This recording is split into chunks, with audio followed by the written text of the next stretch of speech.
کی خوش نصیبی ہے کہ اللہ جلال نے مجھے اور آپ کو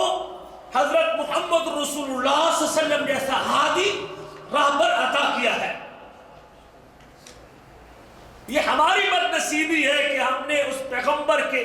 مقام کو نہ سمجھتے ہوئے اور اس کے مرتبے کو نہ جانتے ہوئے اور اس کی شان کی قدر نہ کرتے ہوئے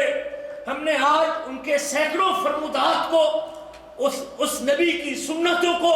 اس رسول کے طریقوں کو، اس پیغمبر کے اسوے کو،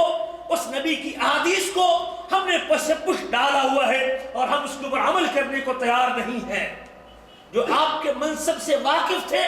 آپ کے مقام کو سمجھتے تھے، آپ کی عظمت کے قائل تھے،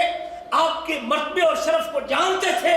جب بھی آپ کی زبان مبارک سے کوئی حکم صادر ہوتا تھا، بلکہ حکم صادر ہونا تو دور کی بات ہے، آپ صلی اللہ علیہ وسلم جب اپنی حرکات کے اندر تبدیلی لے کے آتے تھے، اپنے آپ کو، اپنی جسمانی حرکت کو چینج کرتے تھے، صحابہ کرام سوال کیے بغیر خود کو، اپنے آپ کو آپ کی حرکت کے مطابق بدل لیتے تھے اور ڈھال لیتے تھے،